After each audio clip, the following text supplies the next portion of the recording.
बिस्मिल्लाहिर्रहमानिर्रहीम। बोलते कालम के साथ मैं अमर जहान। और वही हुआ जिसका मैं बहुत अरसे से कह रहा था कि रशिया ईरान के साथ है। अब व्लादिमीर पुतिन का बाकायदा बयान आ गया। आज उन्होंने अपना ख़त लिखा ईरान को, और उसमें उसने कहा कि उसकी गैर मशरूत हमायत जो है शामिल है। दुनिया बड़े तेज़ी के साथ बदलती जा रही है, और मैंने आपको याद होगा कि आज से 5 दिन पहले ये बात कही थी कि अब न्यू वर्ल्ड ऑर्डर लिखा जाएगा, और इस न्यू वर्ल्ड ऑर्डर के अंदर लिखा यह जाएगा कि अमेरिका जो है वो उसका हुक्मनामा मिडल ईस्ट पर कम अज़ कम नहीं चलेगा, और एक नया इत्तेहाद बनने जा रहा है जिसमें ईरान है, रूस है और चाइना है।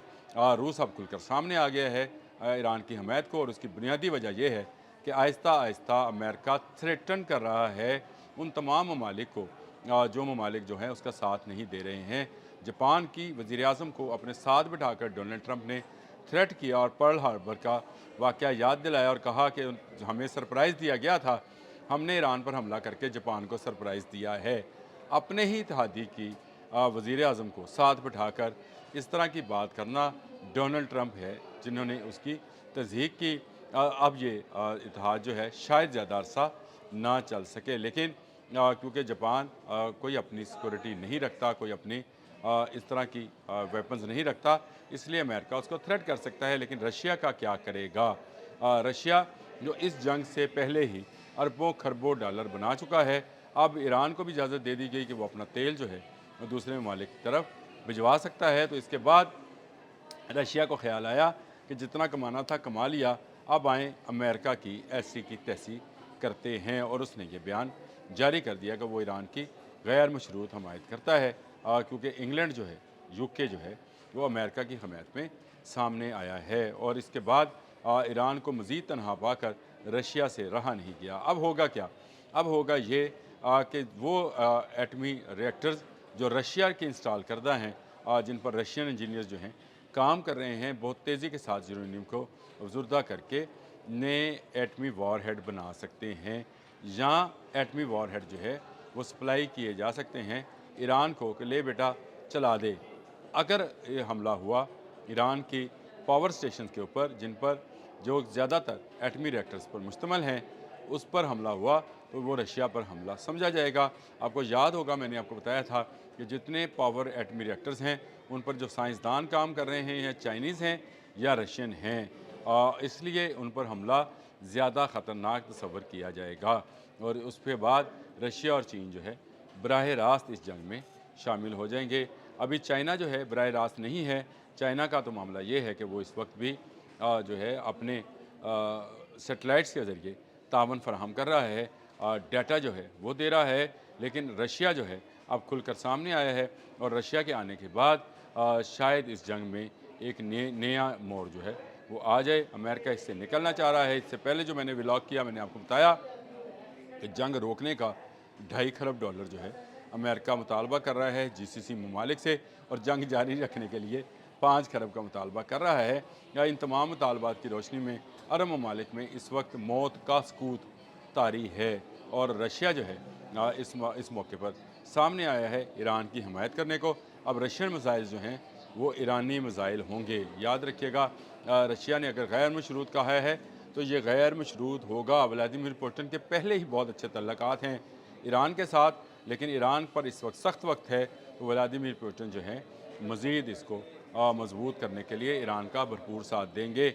मैं पहले भी बता चुका हूँ, दोबारा बता रहा हूँ, इस जंग से पहले भी मैंने एक व्लॉग किया था कि ईरान, चीन और रशिया के लिए जो है फीडिंग पॉइंट है, यानी इससे वो ताकत हासिल करते हैं।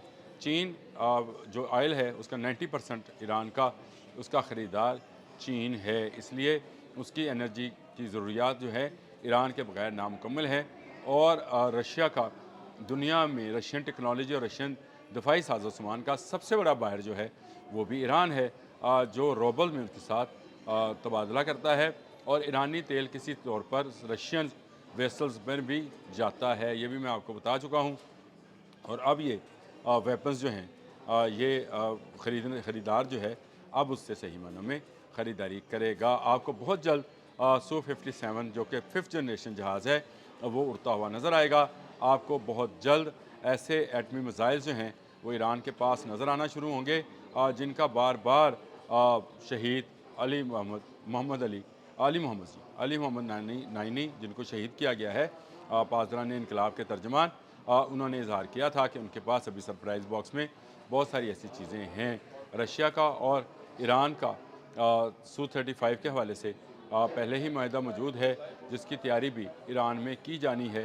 5 एटमी रिएक्टर्स जो हैं वो रशिया मज़ीद बना रहा है, जिसके लिए $30 अरब का माहिदा जो है ईरान और रशिया के मबैन हुआ था। और ये एटमी रिएक्टर्स जो हैं वो जल्द तैयार हो जाएंगे।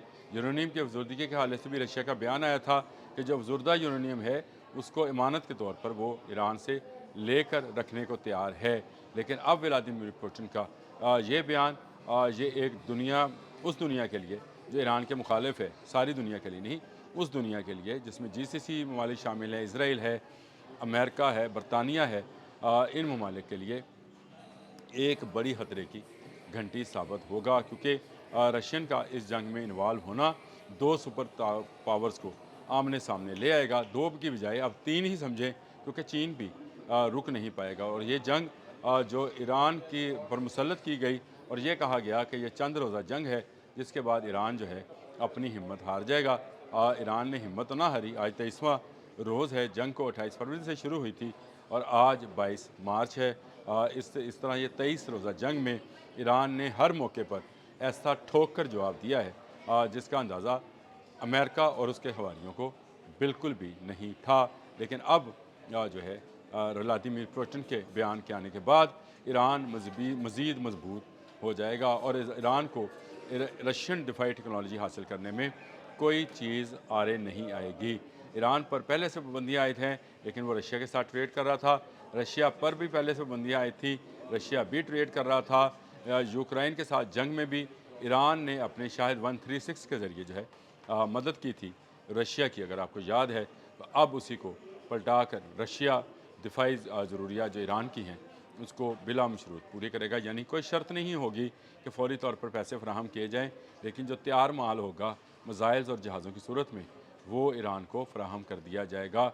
और ये जंग जो है ये अगले मरहले में दाखिल हो जाएगी, जो कि एक बड़ी जंग यानी तीसरी आलमी जंग की तरफ भी जा सकती है, जिसका इम्कान कम है क्योंकि अमेरिका अब इस जंग से निकलना चाहता है। इसलिए उसने अरबों से कहा है कि मुझे $5 खरब दें ताकि मैं जंग जारी रखूं, नहीं तो 2.5 अरब दे दें।